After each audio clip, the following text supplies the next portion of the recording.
শাহরুখ, সালমান, আমিরকে এক মঞ্চে নাচিয়ে Dhoni, Zuckerberg, Bill Gates, Rihanna সবাইকে এক ছাদের তলায় নিয়ে এসে আপাতত লাইমলাইটে রয়েছেন মুকেশ আম্বানি। রতন টাটা এবং মুকেশ আম্বানি এই দুজনের মধ্যে সবচেয়ে বড় লোক কে?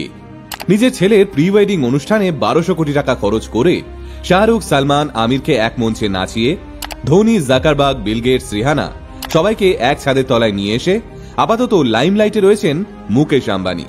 কিন্তু একটা সহজ হিসেব বলি, রতন টাটার কোম্পানি টাটা গ্রুপ যদি 100 টাকা উপার্জন করে তবে তার মধ্যে 66 টাকা তারা দান করে দেন। যদি টাটা গ্রুপ এই বিপুল পরিমাণ টাকা দান না করত তাহলে mark Zuckerberg, Jeff Bezos, Mukesh Ambani সবাইকে পিছনে ফেলে দিতেন মিস্টার রতন টাটা।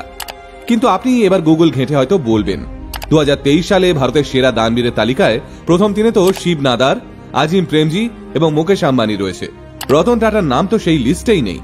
তাহলে এখানে বলি, আয়ের 66% দানের এই সিস্টেমটা চালু করেছিলেন টাটা গ্রুপের স্রষ্টা জামশেদজি টাটা।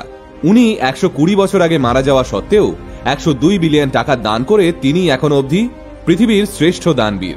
বিল গেটস সেই তালিকায় আজও দ্বিতীয় স্থানে রয়েছেন। তাই আজও রতন টাটা মারফত মানুষের কাছে যা কিছু দান পৌঁছয় সব টাটা চ্যারিটেবল ট্রাস্টের মাধ্যমেই যায়। রতন টাটা কখনোই নিজের নামে দান করেন না, তাই কোনো লিস্টেই ওর নাম পাবেন না। কিন্তু সাধারণ মানুষের জন্য হাসপাতাল, স্কুল, কলেজ, রাস্তাঘাট থেকে শুরু করে গরিব মানুষদের জন্য কম পয়সায় ক্যান্সার চিকিৎসা, এমনকি কুকুরদের হাসপাতাল তৈরিতেও অবদান রয়েছে টাটা গ্রুপের। আর একটা ছোট্ট হিসেব বলি, 2022-23 অর্থবর্ষে রিলায়েন্স গ্রুপের টার্নওভার ছিল 9,74,000 কোটি টাকা, আর সেখানে টাটা গ্রুপের টার্নওভার ছিল 12 লক্ষ কোটি টাকা, অর্থাৎ প্রায় 2,24,000 কোটি টাকারও বেশি। কিন্তু তবুও রতন টাটার নাম আপনি বিশ্বের ধনী ব্যক্তিদের তালিকায় 1 থেকে 10-এর মধ্যে দেখতে পাবেন না। আর তার কারণ একটাই, চ্যারিটি। মুকেশ আম্বানি যখন 15,000 কোটি টাকা খরচ করে নিজের বাড়ি বানিয়েছিলেন, রতন টাটা তখন বলেছিলেন, আমাদের দেশে যেখানে প্রত্যেক দিন 22-23 কোটি মানুষ খালি পেটে ঘুমোতে যায়, সেখানে মুকেশ আম্বানি কেন 15,000 কোটি টাকা দিয়ে বাড়ি বানালেন তা ঠিক আমি বুঝতে পারিনি।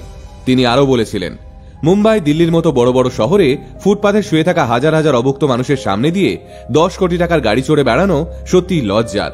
রতন টাটার এই মন্তব্যের পরেই সাংঘাতিক বিতর্কও শুরু হয় সেই সময়। আসলে সাধারণ মানুষের কষ্ট দেখলেই মন কেঁদে ওঠে রতন টাটার।